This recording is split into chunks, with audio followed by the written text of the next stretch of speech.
Right, welcome back everybody to another episode of Now Testify FSD version 11.4.9 and V12 Eminent Edition. So it's been a bit since I have recorded my first couple of drives with v11.4.9, and I wanted to revisit because I think we're really close to getting V12 at least started to be rolled out again, or even more, this weekend per Tesla scope. So today is February 29th, 2024, Leap Day. So also got some new equipment, giving that a shot and seeing how things work out. I got a new mic and a new camera. So let me know what you guys think below. We've got our first unprotected left here at a stop sign. I'm hoping that we get some better audio quality. I'm trying this wider field of view too for this camera. It is a DJI Action or Osmo Action 4. I've been using the Hero Black version 8, Hero 8 Black, I'm not sure, and it's worked pretty well for me. I really didn't have any complaints, but I really wanted to up the audio quality for you guys, and I noticed that makes a big difference. So I'm hoping that this setup with the mic is a good one. Alright, so we've had some really smooth interactions here so far. Apparently with V12 they're going to be smoother, so I'm really excited for that. I think that's one of the things I think I'm most looking forward to now, is kind of the wife test, right? Can you tell whether or not a person is driving? So on the whole, V11.4.9 has been really good for me. To start, it really had some issues. I was actually pretty concerned because the previous version I was on seemed to be a lot better. And this issue was fixed. Previously there was a stop. It would stop there even though there wasn't a stop sign, so that has been consistently working really well for me now and no longer an issue. I also, while the nags, yes, are still there and they're, quite irritating, I'm used to them. They don't really bother me, so I haven't found them to be too obnoxious as some people might think they are.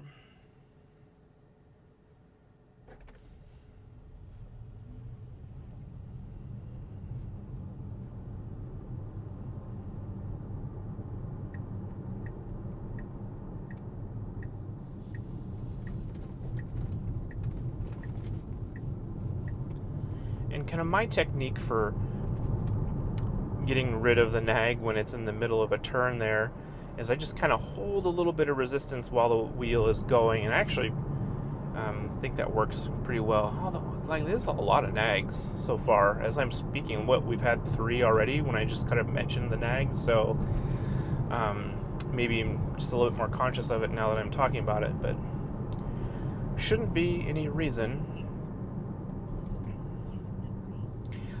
I keep talking about this, but want to put this strange yield to a test because while I haven't had any, it's been hard to tell whether or not the car gets lucky or it's actually truly yielding to traffic when it needs to, because that stop line is actually the yield line rather is actually pretty far up in that intersection, which makes folks that know that I'm supposed to yield really nervous. So most people actually wait quite a bit further back in that intersection, just so they're not making other people nervous, or at least that's generally what I do and I notice people are doing. But beta tends to want to go right to the kind of designated line, which is fine, but I usually don't let it get that far because it's hard to tell whether or not it's actually slowing down. And it's one of those ones too where I have to look way back over my shoulder as we're moving, and even moving through to the end, then you have to kind of transition from looking over your shoulder into looking in that mirror. There's, one thing that I have noticed has been kind of the biggest issue for me for FSD now. Like a lot of my issues have really been putting beta through the test since I've got it, have been pretty resolved. We're really getting down to like some of the nitty-gritty stuff, and one of those things right now is this. On this street specifically, I get a lot of just slight slowdowns, just very like light. Like here's one right here. I don't know why. So you probably, if you notice, you can just see it just slightly, and it really gets nervous around cars on the right. Even though that one was backing out, we're gonna get some more here. So just watch this. This lane is just notorious for me for slowdown. See, there's another one. I can't find. I don't know why. I don't see anything. There's another one. We weren't near the intersection. There's no people around. Let's see if we get some more. The parked cars seem to maybe do it. Now we're getting closer, obviously, to the traffic in front of us, but that's an issue. So again, that's like super small, right? It's just a little bit uncomfortable, and I think that's one of the things that V12 is going to excel at. So I'm really excited for that. The other big thing that we're going to check out, especially on the way back, that I want to highlight, and you can go back to my previous 11.4.9 videos up there, and you'll notice the same thing, because I tested it a couple of times, but it's ignoring a left turn only lane. So being on a one-way, making a left turn, and it wants to kind of roll right through it. And I would be okay if it actually said, "Oh, snap, this is left turn only," and just make the left. It's kind of like a revenge of my what would be Pybus challenge videos, if you have seen those. That's what my initial test loop was on, and it always would be in that right-hand lane and do the wrong thing. So again, just no interventions, no disengagements so far for this drive. But it's not comfortable. That's kind of my biggest gripe. And especially if it's just me in the car, I don't mind so much because I know it, right? It's like I understand that it's a thing, that it's going to happen, and also where to kind of expect them. But for passengers, it's uncomfortable.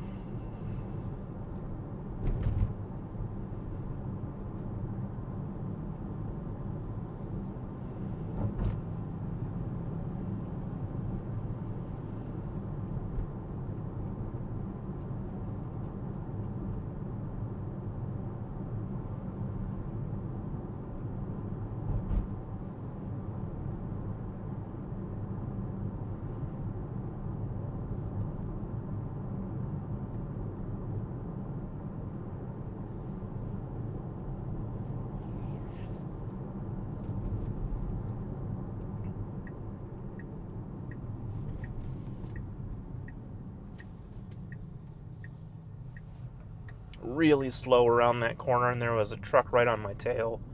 Again, I think that's probably another thing that just gets resolved with V12.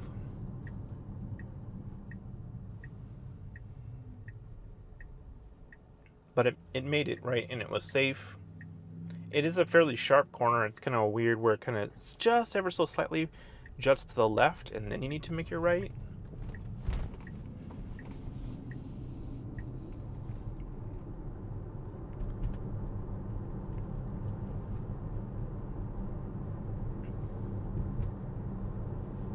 All right, we made it to our destination. I'm going to go do some karate, and I'll be right back after the jump.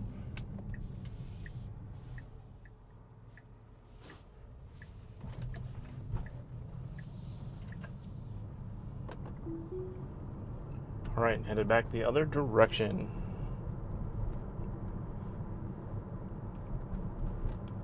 So again, so far, intervention-free drive, and this is a route I take at least twice a week. Most of the time 3, and usually it can perform it now pretty flawlessly. There's a couple of things on the back end that can once in a while be an issue. And then, of course, we're going to take a look at the left turn only situation and see what happens.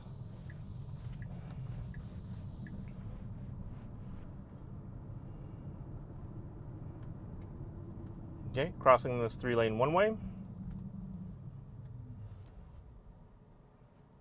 I always forget, there's a shortcut little tip there for you. You can swipe along the energy meter instead of doing what I always do sometimes. The handlebar just doesn't work. This was something else that was fixed in this version, I suppose. Well, it still kind of does it. It's moving to the left just a little bit. Oh, now we've got some indecisiveness. So I'm not sure what that was about. Usually it does make it in, but it still kind of cuts to the left just a little bit into that lane. And I would just tend to pull forward until I can see, and then make this sharp left.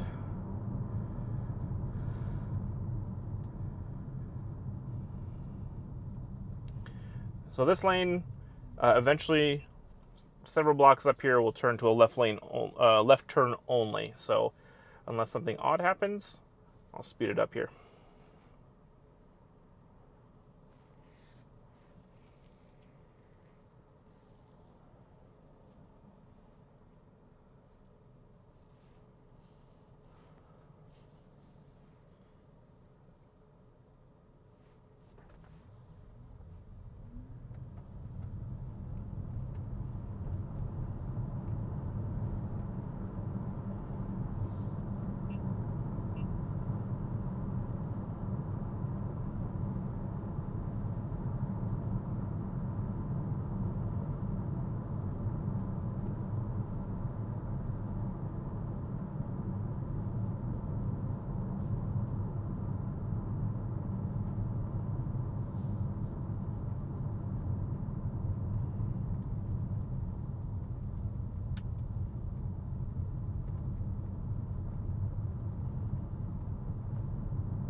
Okay, after this next light here, this becomes a left turn only.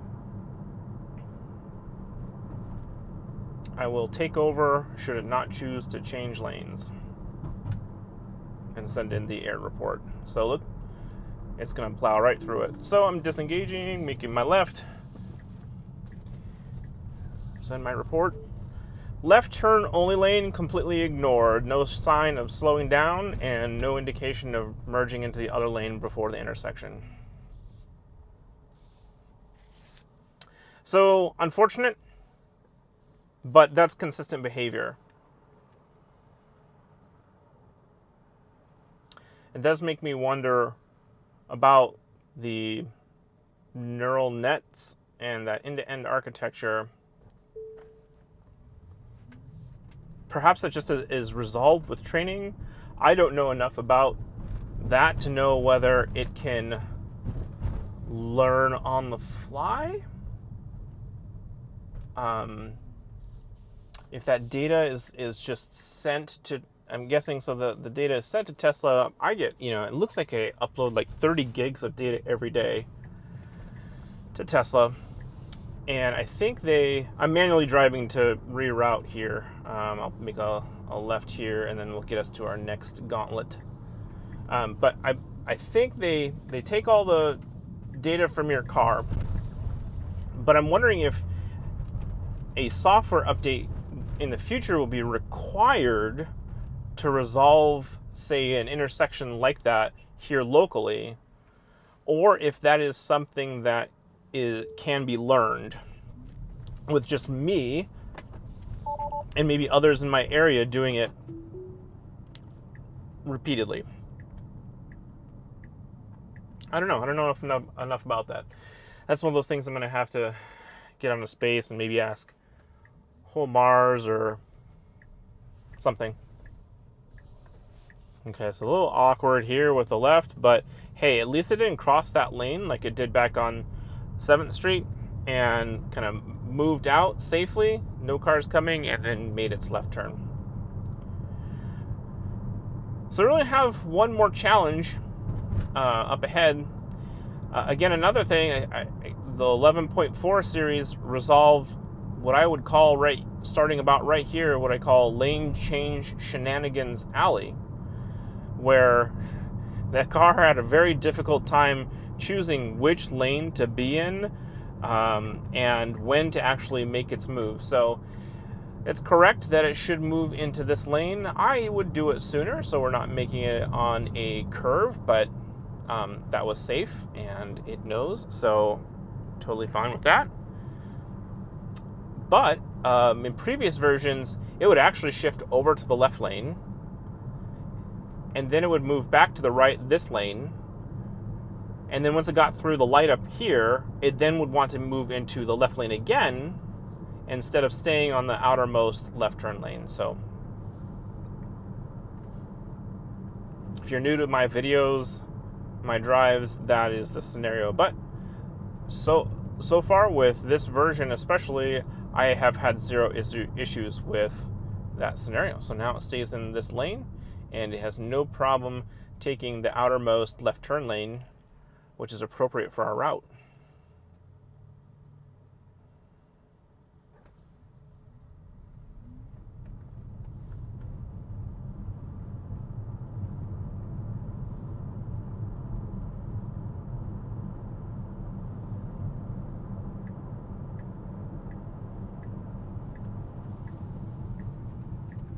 It takes this turn a little wide, but there's enough room.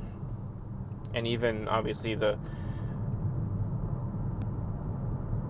median or edge of the street there is marked off as such.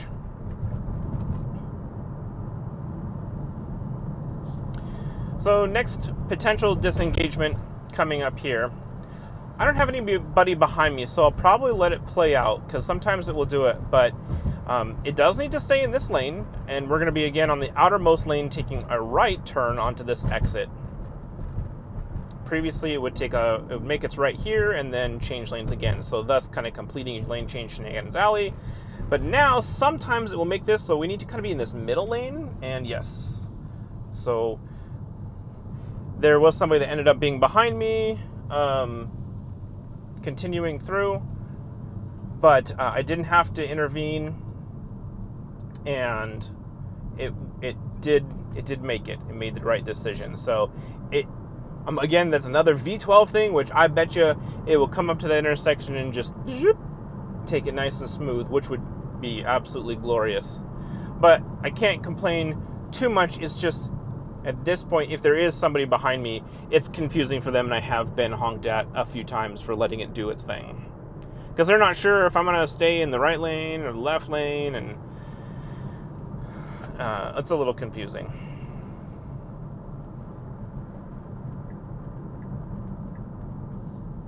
And the rest of this drive should be pretty easy. We've got a right turn and a controlled left turn and another free right. And again, maybe not as smooth as butter, but it can get it done, and I don't have to intervene.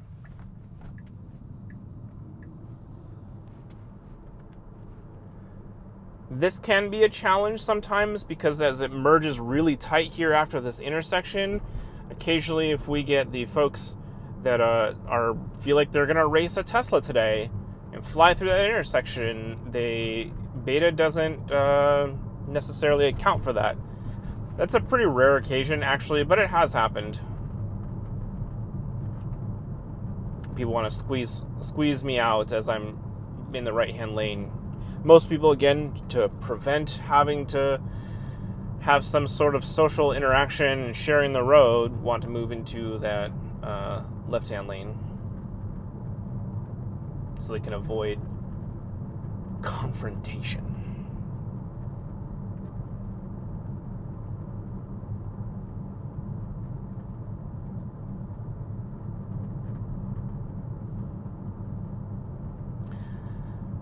left turn, and then stay tuned for when I get to the end of my drive here. I'll be shouting out my most recent subscribers, inching closer and closer to that 1,000 subscriber mark, and I'm super excited for it. You know, I try and do my best to not be the YouTube bro and ask folks to smash that like button and comment and subscribe and ring the bell and all that other garbage that you keep hearing day in and day out, and all the stuff about it really supports the channel and helps you grow, and I avoid that as much as possible, but it could be to my detriment. As irritating it is, some folks seem to get pretty good traction with it, so I do my best to avoid it. But I do like to call out every single person who subscribes to my channel. And if you have a comment or a question for me that you want to have me answer in a video, definitely drop that in comments as well. I'm happy to answer those. All right, so really smooth sailing. We've got one left turn here as kind of ends our loop for this evening. And evening drives really, you know, I seem to have very good experiences in the evening with beta. It's possible, you know, less traffic helps out with that, but at the same time, you would think that there'd be some challenges. Okay, we shouldn't have stopped there. I'm not sure why beta stopped, and I wasn't paying attention to the screen. So that was a little awkward, and it should have just rolled right through that stop, but it didn't. All right, so let's get pulled over here. Overall, great drive from V11. And really, again, looking forward to what V12 has in store for us. Let me get out my notes here and make sure I've got all the shouts out appropriately annotated. And I do apologize if I don't pronounce your name correctly. I have to guess, especially if you've got kind of a nickname. So I've got Jonathan Y, Craig S, Antoine C, Roland L, Alexandre L, Krishna M, Charles G, David V, Honest BLK, Honest Black Man, Tariq M, Dr. Ashwas O0, Garden Botanical, James RCF, and Scott M. Thank you all so much for subscribing. I really appreciate each and every one of you. It means a lot. As insignificant as it seems to subscribe, and this isn't obviously my day job, it's a passion. And when you guys feel like my content is worthy enough to hit that subscribe button, it really does. It does mean a lot for me having such a small channel. So thank you all so much. You guys are phenomenal, and we will catch you in the next video, hopefully with version 12. All right, now Tesla 5.